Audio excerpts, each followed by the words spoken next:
저는 가장 중요한 지표가 수요와 그다음 공급, 그다음에 통화량, 이 돈의 량과 흐름이 가장 중요하다 생각을 하는데 지방 같은 경우에는 수급의 영향을 많이 받고 서울 같은 경우에는 통화량의 영향을 많이 받고 부산 같은 경우에는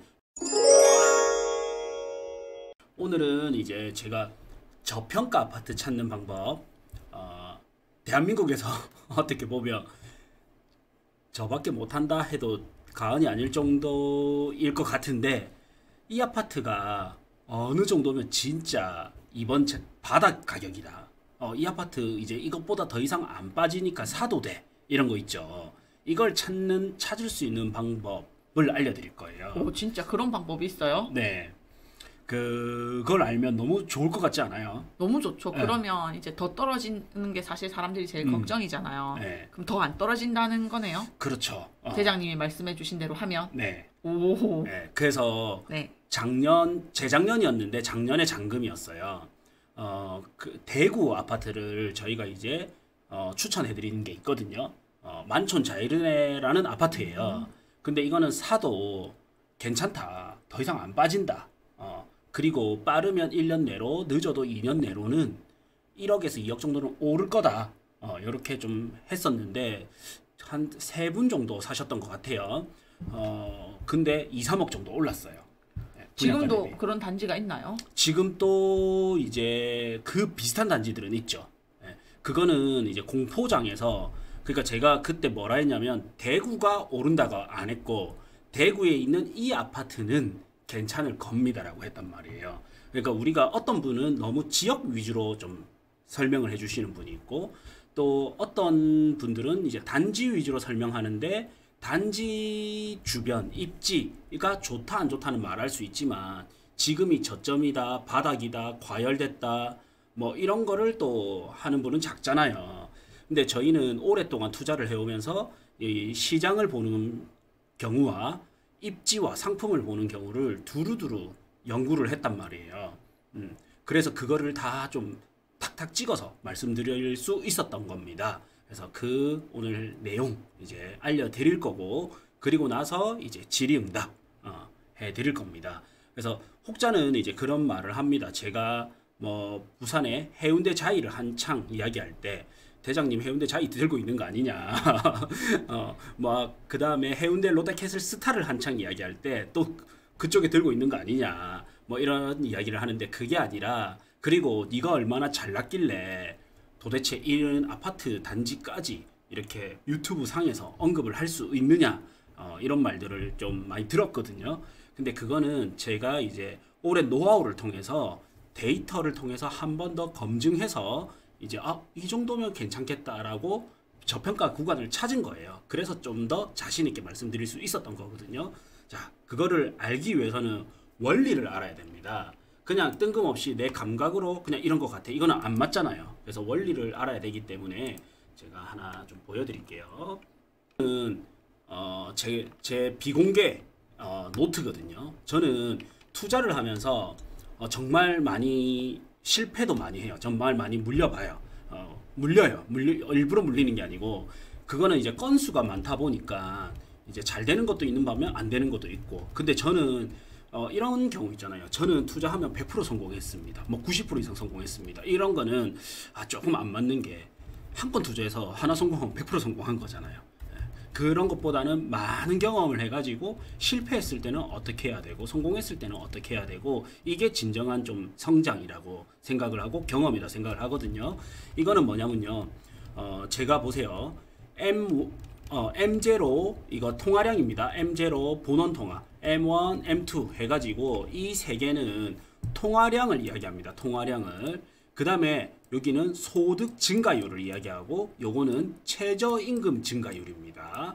그 다음 요 세 개는 어떻게 보면 돈에 관련된 거고요. 요렇게는 돈에 관련된 거고 이제 여기가 뭐냐면 집값에 관련된 거예요. 그래서 강남 집값 증가율, 서울 집값 증가율, 부산 집값 증가율, 해운대 집값 증가율, 전국 집값 증가율 이래서 이제 구해놓은 게 있는데 2006년이 이제 실거래가가 도입이 됐거든요. 실거래 신고가 도입이 됐단 말이죠.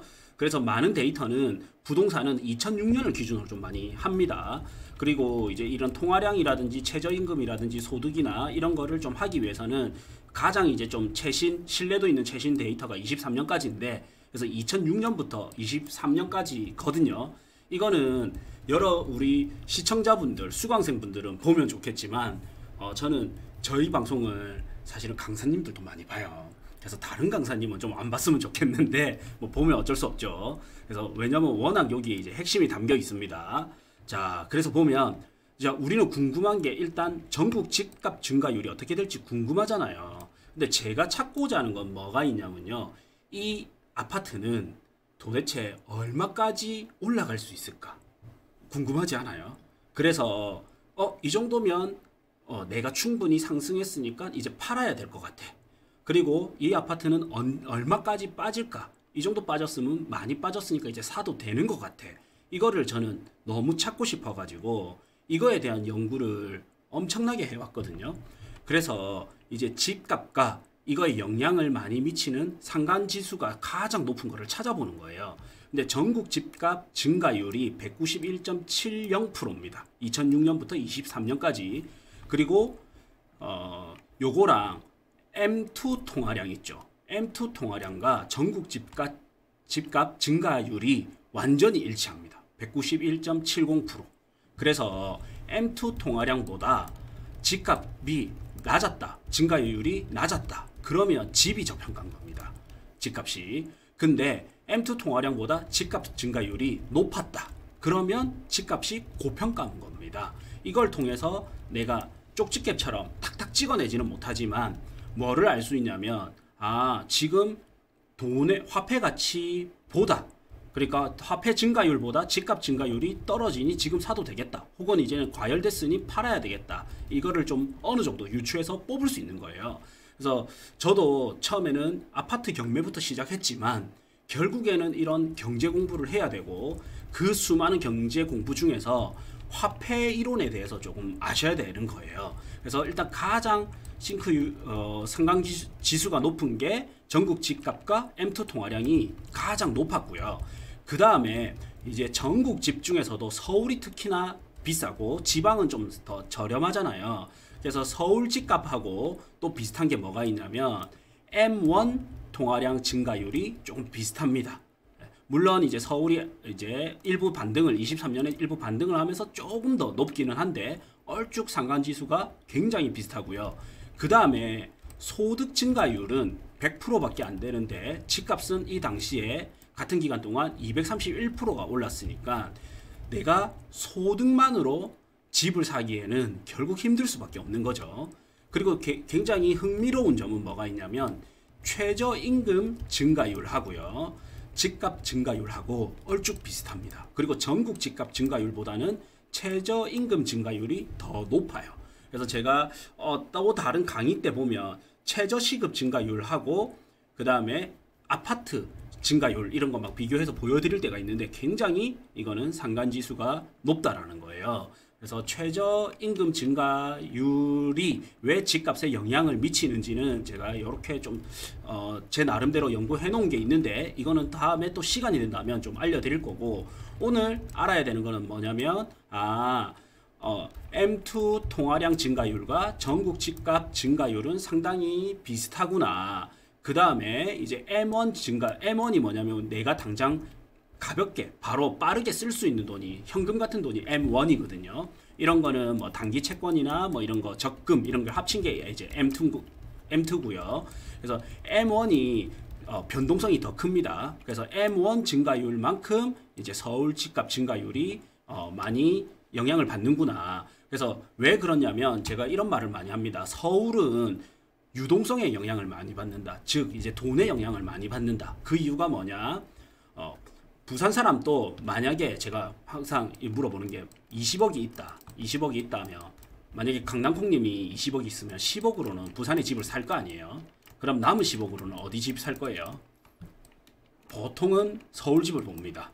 대구도 만약에 20억이 있는 사람한테 혹은 30억이 있는 사람한테 물어보잖아요. 10억 정도는 대구 집을 하나 사요. 근데 남는 돈은 서울을 살려고 해요. 그래서 전국에 돈이 많으면 많을수록 내 집 하나는 어떻게 살 수 있지만 대다수 사람들은 이 돈이 어디로 가냐면 서울로 갑니다. 그래서 서울 집은 통화량의 영향을 가장 많이 받습니다. 그래서 입주 물량이 적을 때도 가격이 올랐던 적이 있고 입주 물량이 부족한데도 가격이 떨어진 적도 있습니다. 그래서 입주 물량만 보고 서울 집값을 전망을 한다? 이거는 틀린 견해다. 저는 그렇게 생각을 하고요. 다음 이제 지방 같은 경우에는 수급의 영향을 많이 받습니다. 내가 예를 들어서 어떤 공주시라고 합시다. 공주시의 도시에 집을 사놓으면 너무 집값이 오를 것 같아. 이렇게 생각하는 사람은 전국 대상으로 봤을 때 작다라는 거죠.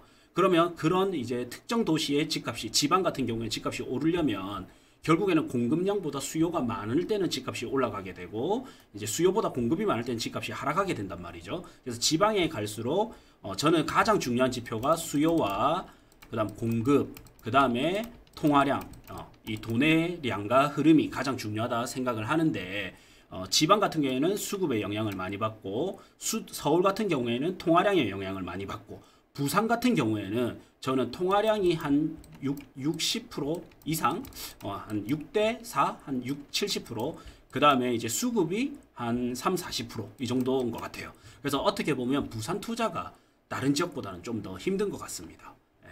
그래서 어쨌든 여기 보면 통화량의 영향을 많이 받는다라는 걸 제가 좀 말씀드리고 싶었고요. 그리고 이제 아주 흥미로운 것도 보여드릴게요.